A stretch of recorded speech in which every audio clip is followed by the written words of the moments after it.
Good morning students, welcome to the online class standard 9th social English medium, page number 37, history 9th English medium social, page number 37. Continue the class. 3.2, the Sangam age, that is Sanga Kalam. The Sangam age or the early historic period is an important phase in the history of South India. பொதுவாக சங்க காலம் அல்லது வரலாற்று தொடக்க காலம் இது தென்னிந்திய வரலாற்றின் ஒரு சிறப்பு மிக்க காலம். சங்க காலம்னு சொல்லப்போனாலே தென்னிந்தியாவில் முக்கியமாக சொல்லப்போனால் சேரர்கள், சோழர்கள், பாண்டியர்கள். நீங்கள் ஏற்கனவே படிச்சிருப்பீங்க தமிழ் மற்ற பாடங்களெல்லாம் இதை பற்றி நீங்கள் நல்லா தெரிஞ்சிருப்பீங்க. அதான் அந்த சங்க காலம் இது வரலாற்று தொடக்க காலம். இது பொதுவாக தென்னிந்தியாவின் வரலாற்று சிறப்புமிக்க காலம். This period is marked out from prehistory because of the availability of textual sources, namely Sangam literature and Tamil Brahmi inscriptions.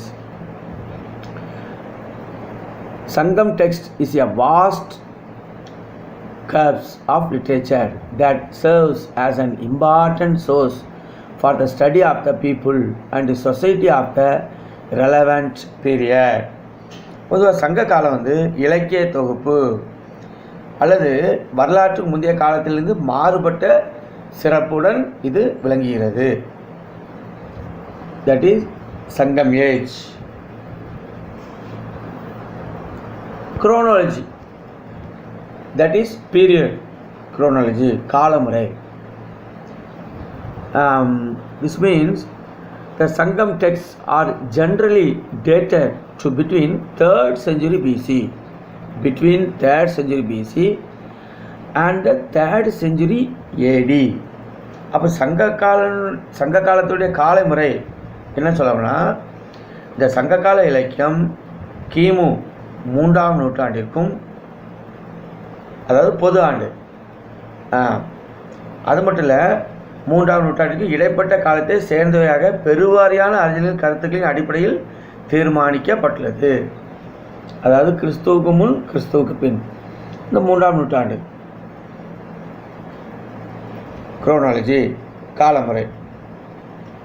Tamil Brahmi inscriptions and the references to the Cheras, Cholas and the Pandyas in the Ashokan inscriptions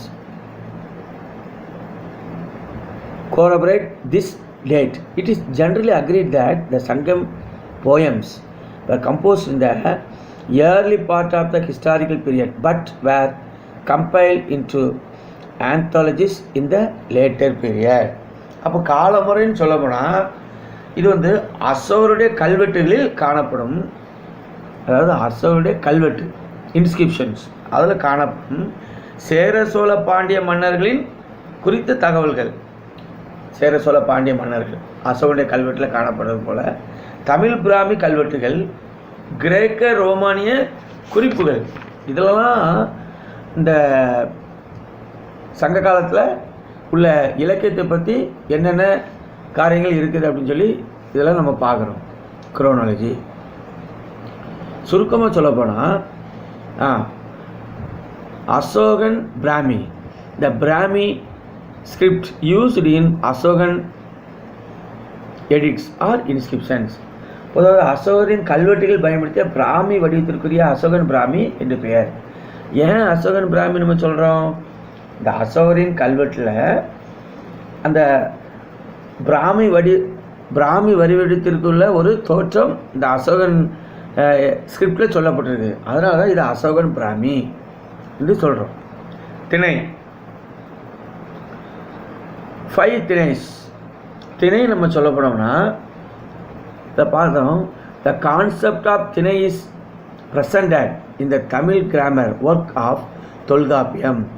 And this concept is essential to understand the classical Tamil poems. தொல்காப்பியத்தில் திணை என்ற கருத்து ரொம்ப அழகாக விவரமாக சொல்லப்பட்டுள்ளது. திணை is a poetic theme which means a class or category and refers to a habitat of ecozone with specific physiographical characteristics. Sangam poems are set in these specific ecozones and reveal that human life has deep relationships with nature. அப்போ இந்த சங்க செய்யுள் இது திணை அடிப்படையிலேயே இது தொகுக்கப்பட்டுள்ளது. இது மனித வாழ்க்கையையும் இயற்கையோடு மனிதர்கள் கொண்டிருந்த நெருக்கமான உறவு இதெல்லாம் இதில் சொல்லுது. இந்த திணையில் திணை ஐந்திணை, த 5 திணைஸ் ஆர் லேண்ட்ஸ்கேப்ஸ். இந்த 5 திணைகளை 5 வகை நிலப்பகுதிகளாகவும் நம்ம சொல்லலாம். The 5 landscapes, that is the 5 landscapes are Kurinji, Mullai, மருதம், நெய்தல் அண்ட் பாலை. குறிஞ்சி refers to a hilly and mountainous region.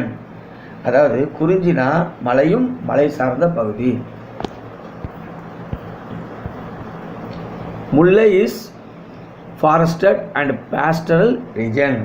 அதாவது முல்லைனா காடும் காடு சார்ந்த பகுதி. மருதம் is the fertile riverine valley. அப்போ வயல் மற்றும் வயல் சார்ந்த பகுதி, இது மருதம்.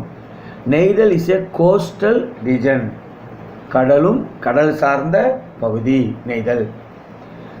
லாஸ்ட் பாலை இஸ் சாண்டி டெசர்ட் ரீஜன். அதாவது வறண்ட நிலப்பகுதி, வறண்ட நிலப்பகுதி அதை நம்ம பாலை என்று நம்ம சொல்கிறோம், பாலைவனம். இப்போ 5 திணைஸ் குறிஞ்சி, முல்லை, மருதம், நெய்தல் அண்ட் பாலை. தென் 3.3 சங்கம் ஏஜ் பொலிட்டிக்கல் பவர்ஸ் ஆஃப் தமிழகம். சங்ககால அரசியல், தமிழகத்தில் அரசியல் நிலைமை சங்ககால பீரியடில் எப்படி இருந்துச்சு? The Sangam age has its roots in the Iron Age. In the Iron Age, people were organized into chiefdoms. From such communities of Iron Age emerged the Vendors of the early historic period and the Valleys of Sangam Age were chieftains. அப்போ சங்க காலத்திற்கான ஒரு அரசியல் அப்படின்னு நம்ம சொல்ல போனோம்னா, இது இரும்பு கற்காலத்தில் மக்கள் குழுக்களாக வாழ்ந்துருக்காங்க. சங்க காலத்தில் இரும்பு காலம், அயன் ஏஜ். இந்த இரும்பு காலத்தில் மக்கள் குழுக்களாக வாழ்ந்துருக்காங்க ஃபஸ்ட். அதுக்கப்புறம் தலைவர்கள், அவங்களாம் அந்த பகுதியை ஆளுகை செய்திருக்காங்க. இப்படி உருவாக்கப்பட்டது என்னது, இந்த சங்ககால அரசியல் அப்படியே வேரூன்றி வளர்ந்துருக்கு. அதாவது வேந்தர்கள், அது மட்டும் இல்லை வேலிர்கள், அதாவது வேந்தர்ஸ், early historic period and the வேலிர்கள், இவங்களாம் சங்க காலத்தில் ஒரு குறுநில மன்னர்கள், சீஃப் ஃப்ரான்ஸ். The Mauryan emperor Ashoka conquered Kalinga, now Odisha and parts of Andhra and Karnataka regions. அப்போ மௌரிய பேரரசர் அசோகர் என்பவர் கலிங்கத்தையும், அதாவது இப்போ ஒடிசா நம்ம சொல்கிறோம், ஆந்திரா, கர்நாடகத்தை சில பகுதியில் படையெடுத்து என்னது அவர் போர் புரிந்து அந்த இடத்துல தனதாக்கி கொள்ளிக்கிட்டார். அதாவது அந்த இடத்த தன் வசமாக கைப்பற்றிக்கிட்டார். தென் த மூவேந்தர். Among the political powers of the Sangam age, the Cheras, the Cholas and the Pandyas occupied pre-eminent positions. They were known as Movendar. The 3 kings. அப்போ மூவேந்தர்னா 3 அரசர்கள். சங்ககால ஆட்சியாளர்கள், இந்த சேர, சோழ, பாண்டியர்கள், இவர்களே என்னது மூவேந்தர்கள். இவங்க பல, அதாவது அந்த காலத்தில் பல பெரு நகரங்கள், துறைமுக பட்டினங்கள், இதெல்லாம் இந்த மூவேந்தர்கள் கைக்குள்ளே தான் என்னது அடங்கியிருந்ததை நம்ம இதில் பார்க்குறோம். First the Cheras. The Cheras refers to us Kerala Butras in the Asokan inscriptions controlled the region of present day Kerala and also the western parts of Tamil Nadu. அப்போ சேரர்கள் எந்த பகுதியில் வாழ்ந்தாங்க? ஃபஸ்ட்டு இது அசோரின் கல்வெட்டுகளில் கேரள புத்திரர்கள் என்று சொல்லப்பட்டுள்ளது. இவங்க தற்காலத்து கேரளத்திலையும் தமிழ்நாட்டின் மேற்கு பகுதியிலையும் என்னது ஆட்சி செய்ததாக நம்ம பாடத்தில் பார்க்குறோம். வாஞ்ச் was the capital of the Cheras, while Musiri and Tondi were the port towns. அப்போ இவங்க அதாவது தலைநகரமாக பஞ்ச் இதை அவங்களுடைய தலைநகரம். அது மட்டும் துறைமுகம் சொல்ல போனோம்னா முசிறியும் தொண்டியும் துறைமுகம், போர்ட் டவுன்ஸ். வஞ்சி is identified with Karur in Tamil Nadu, while some others identify it with Thiruvachai-Kalam in Kerala. Paditru speaks about the Chera kings and their territory. The Cheras wore garlands made from the flowers of the palm tree. இந்த சேரர்களை நம்ம பார்க்குறோம். இவங்க தமிழ்நாட்டில் மேற்கு பகுதியையும் அதாவது தற்காலத்து கேரளத்துலேயும் ஆண்டவங்க. இவங்க துறைமுகப்பட்டினம் முசிறி தொண்டி. சரி, இவங்க தமிழ்நாட்டில் கரூர் தான் வஞ்சி என்று சிலர் அந்த காலத்தில் அப்படி சொல்லியிருக்காங்க. கரூர் இப்போ நம்ம கரூர் நம்ம சொல்கிறோம்னா இது கேரளத்தில் பாருங்கள், திருவஞ்சைக்களம் அப்படின்னு ஒரு இடம். இதுதான் அவங்களுடைய பிளேஸ். வஞ்சி என்று வேறு சிலரும் என்னது சொல்கிறாங்க. அப்போ சங்க இலக்கியத்தில் பார்த்தோம்னா பதிற்று பத்து இந்த அந்த சங்க இலக்கியம் சேரரசர்கள் குறித்து அவருடைய நாட்டின் எல்லைகளை குறித்தும் இந்த இலக்கியத்தில் விரிவாக என்னது சொல்லப்பட்டுள்ளது என்று நம்ம பார்க்குறோம். இந்த மேப் அழகாக சொல்லுங்க. சேராஸ் பிளேஸ் இண்டிகேட் பண்ணி சேராஸ் தமிழ்நாட்டிலையும் கொஞ்சம் பகுதி, கேரளா இவங்க ஆண்ட பற்றி நம்ம பார்க்குறோம். Okay, coins of Chera kings have been found in Karur. The Silappathikaram speaks about Cheras Cheran Senguttuvan who built a temple for Kannagi. The protagonist of the epic legend has it that Ilango, who composed the Silappadigaram, was the brother of Cheran Sengutuvan. The bow and arrow was the symbol of the Cheras.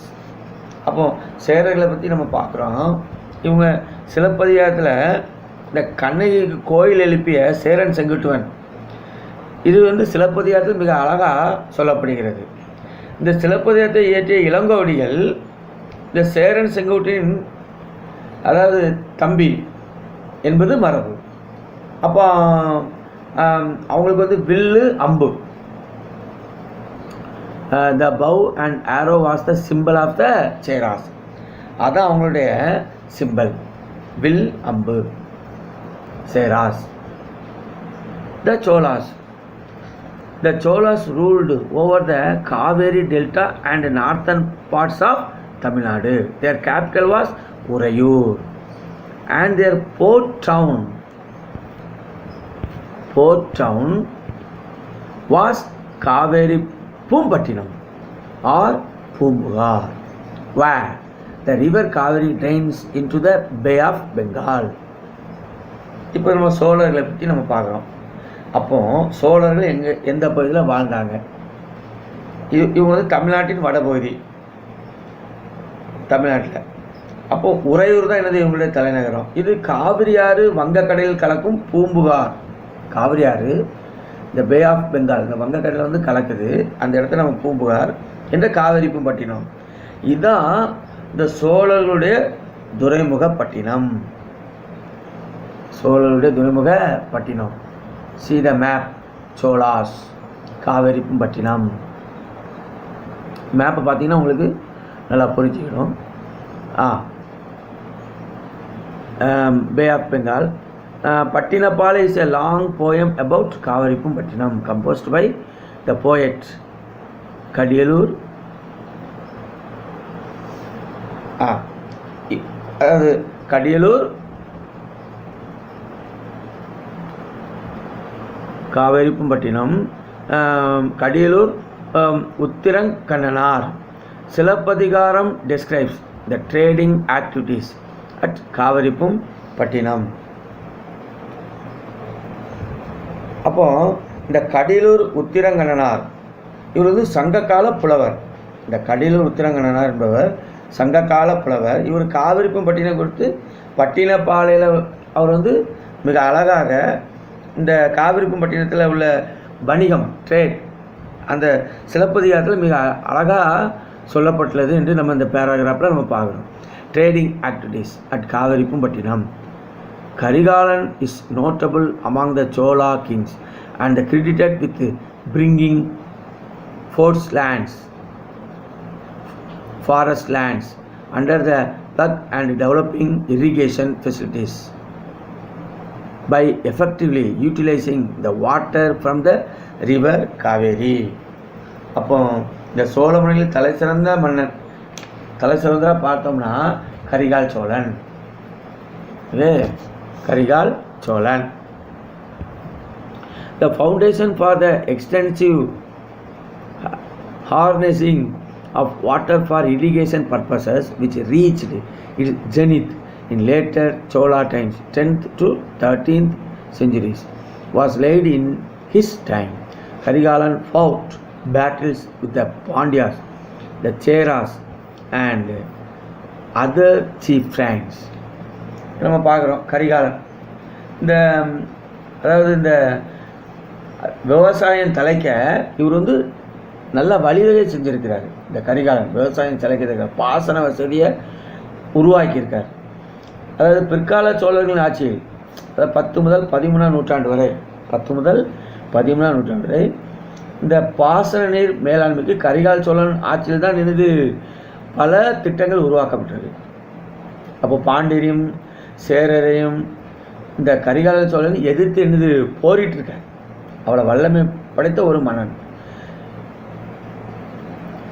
வல்லமை படைத்த என்னது ஒரு மன்னர்.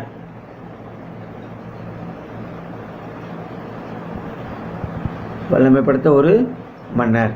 The foundation for the extensive harnessing of water for irrigation purposes which reached its zenith in later Chola times, 10th to 13th centuries. Karigal fought battles with the Pandyas, the Cheras and other chieftains. Okay. The Chola emblem was tiger. அப்போ சோழர்களுடைய emblem tiger. And they issued square copper coins with images of a tiger on the obverse, elephant and the sacred symbols on the rivers. அப்போ இந்த சோழர்களுடைய emblem நம்ம tiger புலி நம்ம சொல்கிறோம். அவங்க செப்பு நாணயங்களும் என்னது அந்த காலத்தில் வெளியிட்டிருக்காங்க. செப்பு நாணயங்கள். அந்த செப்பு நாணயம் முகப்பில் என்னென்ன உருவம்லாம் இருக்கலாம், யானை, புலி, இது அவங்க புனித சின்னம் என்ன பண்ணிருக்காங்க, அதான் சேக்ரட் சிம்பிள்ஸ். இந்த படத்தை பார்த்தீங்கன்னா உங்களுக்கு ஓரளவு என்னது புரிஞ்சுக்கணும். Now the பாண்டியர்கள்.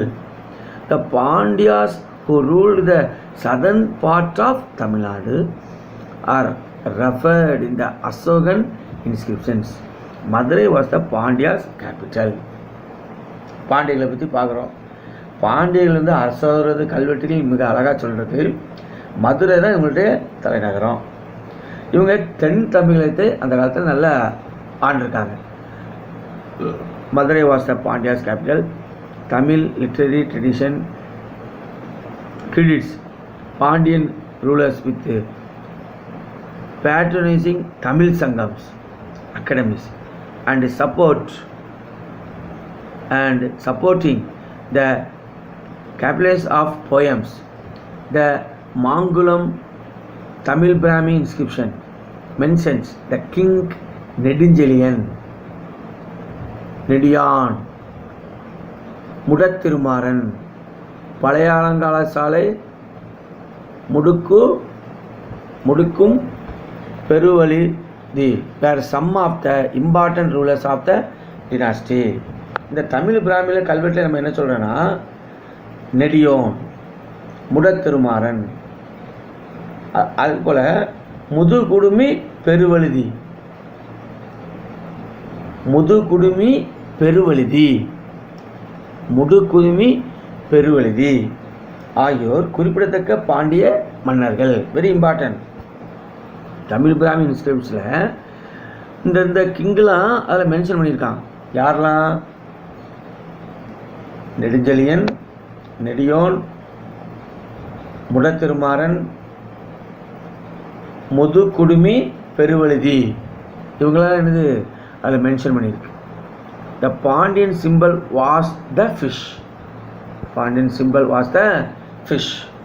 அப்போ பாண்டியர்களுடைய சின்னம் ஃபிஷ்.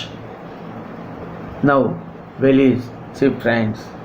அதாவது தமிழகத்தில் அந்த காலத்தில் ஆட்சி புரிந்த மூவேந்தரில் பல குறுநில மன்னர்களும் அந்த காலத்தில் ஆண்டிருக்காங்க. அந்த குறுநில மன்னர் தான் நம்ம என்ன சொல்கிறோம்? வேலி அப்படின்னு நம்ம சொல்கிறோம். Apart from the Vendors, there were Velis and numerous chieftains who occupied territories on the margins of the Muvendar. The Velis were the 7 chiefs: Pari, Kari, Uri, Nalli, Pagan, Ai and Adiyaman. இந்த குறுநில மன்னர்கள் நம்ம சொல்கிறோம், வேலின்னு நம்ம சொல்கிறோம். இவங்களை கடையேழு வள்ளல்கள் முக்கியமான பாரி, காரி, ஓரி, நல்லி, பேகன், ஆய், அதியமான், இவங்களாம் ரொம்ப very important chieftains. Sangam poems write extensively about the generosity of these valleys. These chiefs had intimate relations with the poets of their time and were known for their large heartedness. These chieftains had alliance with one or other of the Movendar and helped them in their battles against the other Vendors. அதாவது இந்த வேலூர் நம்ம சொல்கிறோம், சிலர் மூவேந்தர்களோடு துணை நின்று அவர்களுக்காக அந்த காலத்தில் என்ன செஞ்சுருக்காங்க? போர் புரிந்தாங்கள் என்று நம்ம இதில் பார்க்குறோம். அப்படி போர் புரிந்தவங்க சில பேர் வேலியர்கள் மூவேந்தரை எதிர்த்தும் போரிட்டனர். அது அவங்களுக்குள்ளே இப்படி மாற்றி சண்டை போட்டிருக்காங்க. நவ் 3.4 சொசைட்டி இன் சங்கம் ஏஜ். சொசைட்டி இன் சங்கம் ஏஜ். சங்க காலத்தில் என்னென்ன சமூகம்? Many of the communities of the Iron Age society were organized as tribes and some of them were chiefdoms. The Sangam Age society was a society in transition from a tribal community ruled by a chief to a larger kingdom ruled by a king. அப்போ இந்த சொசைட்டியை பற்றி நம்ம இதில் பார்க்குறோம். சங்க காலத்தில் என்னென்ன சமூகம் உருவாக்கப்பட்டுள்ளது அப்படி சொல்லி. Now composition of the society. Composition of the society.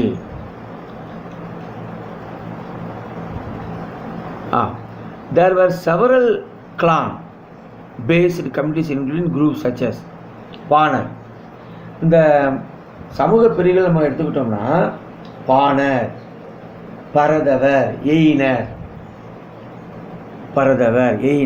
உழவர், காணவர், வேட்டுவர், மறவர், இவங்களாம் பல அடிப்படையான சமுதாயங்களை என்னது கொண்டு வந்தாங்களாம். Clan based communities including groups such as யாரெல்லாம்னா பாணர், பரதவர், எயினர், உழவர், காணவர், வேட்டுவர், மறவர். clan based communities. The Vendors, chiefs and their associates formed the higher social groups. There were priests who were known as Antennas. அந்தணர்கள், தமிழில் சொல்லப்போனால் அந்தணர்கள். இந்த அந்தணர்கள் எப்படின்னா அந்த காலத்தில் பூசாரியாகவும் இருந்திருக்காங்க. எப்படி பூசாரியாகவும் இருந்திருக்காங்க நம்ம இதில் பார்க்குறோம். அதாவது priests who were known as Antennas. There were artisan groups specializing in pottery and blacksmithy. The caste system we find in northern India did not take root in Tamil country, as social groups were divided into 5 situational types, that is Tamil and related occupational patterns. The development of agriculture, இவங்க வேளாண் வளர்ச்சிக்கு இவங்க ஓரளவு பாதிக்கப்பட்டிருக்காங்கன்னு சொல்லி இதில் பார்க்குறோம். The development of agriculture and pastoral ways of the life might have harmed the ecosystem and the naturally available forest and wild animals. அதாவது வேளாண் வளர்ச்சி, கால்நடை வளர்ப்பு, இயற்கை வளம், அது மட்டும் இல்லை வனவிலங்குகளையும் ஓரளவுக்கு பாதித்திருக்கலாம் என்று நம்பப்படுகிறது. இதில் சில பேர் வேட்டையாடி உயிர் பிழைத்து சில பிரிவினர்கள் வாழ்ந்திருக்காங்க. சிலவங்க தொழிலாளர்களாக உழைச்சி சாப்பிட்ருக்காங்க. இதெல்லாம் நம்ம பார்க்குறோம்.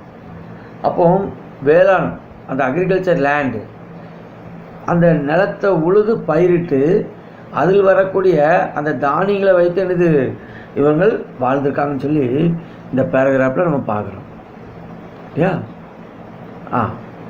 The development of agriculture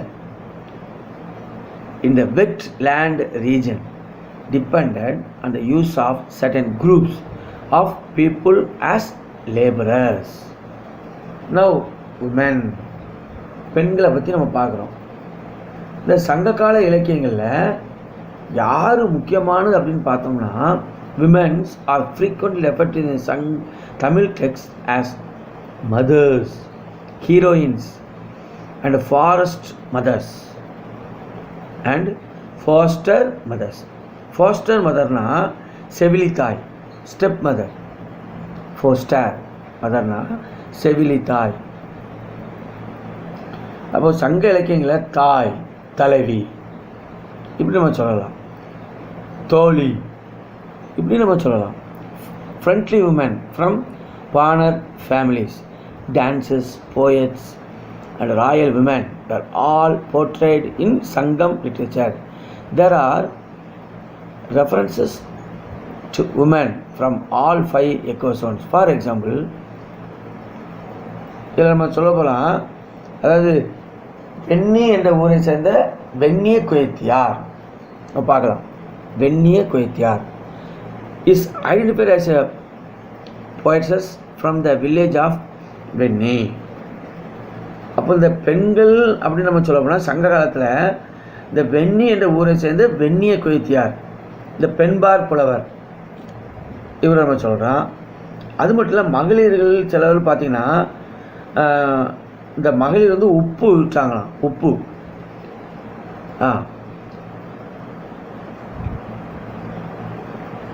there are references to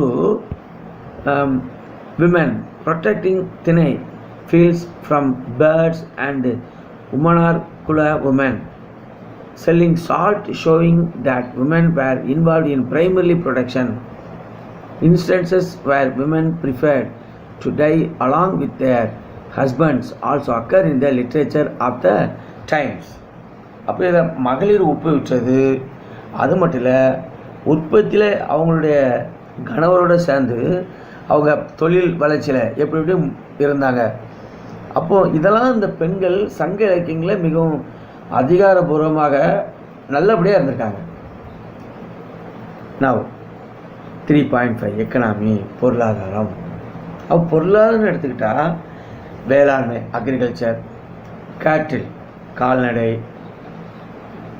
போட்டரி, industry தொழிற்சாலைகள், இப்படி நம்ம ஒன்று ஒன்றா நம்ம சொல்லலாம். அப்போ பொருளாதாரமும் சங்க இலக்கியங்களில் மிக முக்கியமான ஒன்று. த economy was mixed as celebrated in the Tinai concept. People practiced agriculture, pastoralism, trade and money exchange, hunting, gathering and fishing depending upon the ecozones in which they lived. அப்போ இந்த பொருளாதாரம்னு எடுத்துக்கிட்டால் வேளாண்மை, கால்நடை வளர்ப்பு, வணிகம், எக்ஸ்சேஞ்ச் பணப்பரிமாற்றம், மணி எக்ஸ்சேஞ்ச்,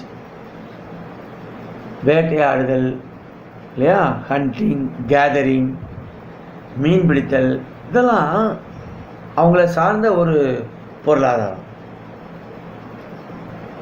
சங்க காலத்தில். நவ் அக்ரிகல்ச்சரல் ப்ரொடக்ஷன், வேளாண்மை உற்பத்தி. அப்போது அக்ரிகல்ச்சரல் ப்ரொடக்ஷன் எடுத்துக்கிட்டால் ஃபஸ்ட்டு நம்ம சொல்ல போனால் நெல், பேடி, அது crops like paddy, sugar cane, millets were cultivated. அப்போ நெல், கரும்பு, சிறு தானியங்கள் இதெல்லாம் பயிரிட்டிருக்காங்க. அதாவது நன்சை நிலம், புன்சை நிலம் அப்படின்னு லேண்டு அவங்க அப்போவே என்னது நல்லா பிரித்து அதன் மூலமாக பயிரிட்டிருக்காங்க. Both wet and dry land, நன்சை, புன்சை, wet and dry land farming were practiced. In the riverine and tank irrigated areas, paddy was cultivated. ஏன்னா நெல்லுக்கு வந்து தண்ணி மிகவும் முக்கியம். அதனால் எங்கெங்கே நீர்ப்பாசன வசதி இருந்திருக்கோ அங்கே நெல்லை என்ன பயிரிட்டிருக்காங்க நம்ம பார்க்குறோம். இந்த தானியில் முக்கியமானது இந்த நெல். சாப்பாட்டுக்கு தேவையான பல இதில் நம்மளுக்கு கிடைக்குது இல்லையா. Rice, paddy was called. Millets were cultivated in dry land. Varieties of rice such as red rice, sennal, white rice, vennal, and type of rice, that is ivananal,